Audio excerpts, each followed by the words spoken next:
एक दिन गौतम बुद्ध अपने शिष्य के साथ एकदम शांत बैठे थे।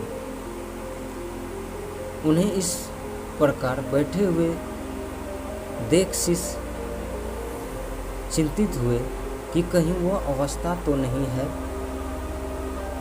एक शिष्य ने उनसे पूछा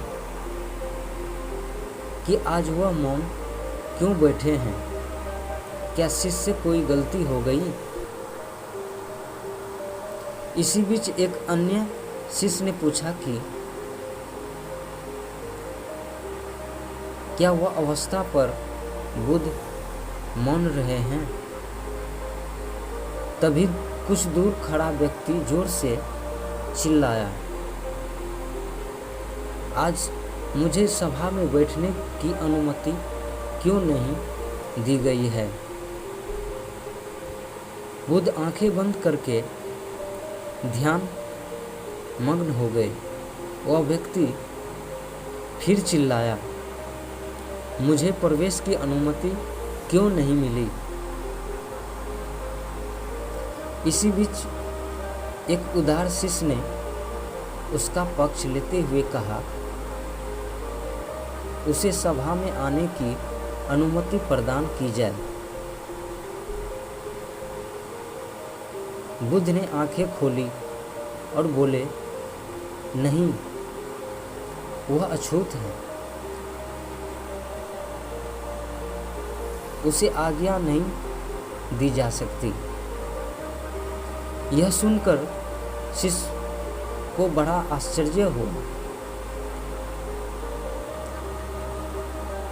बुद्ध उनके मन का भाव समझ गए और बोले, हाँ, वह अछूत है। इस पर कई शिष्य बोले, हमारे आश्रम में जात पात कोई भेद नहीं है, फिर वह अछूत कैसे हो गया? तब बुद्ध ने समझाया, आज वह क्रोधित होकर आया है। क्रोध से जीवन की एकाग्रता भंग हो जाती है।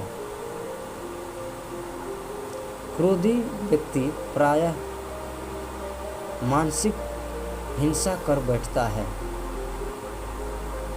इसीलिए जब तक वह क्रोध में रहता है तब तक अछूत होता है। इसीलिए उसे कुछ समय एकांत में खड़े रहना चाहिए।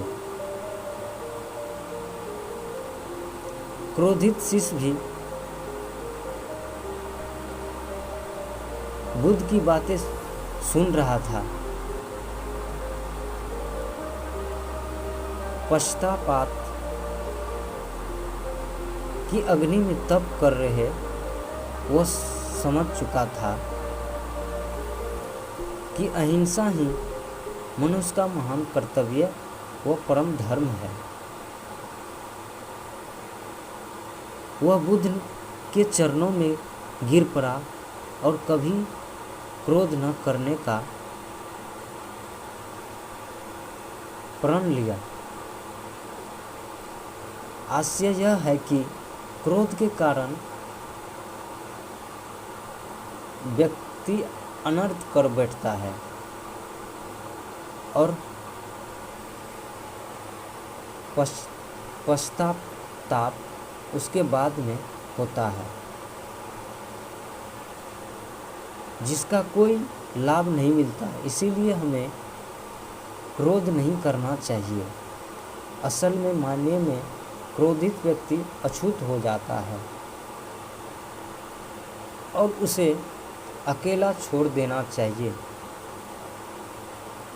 क्रोध करने से तन मन और तीनों की हानि होती है।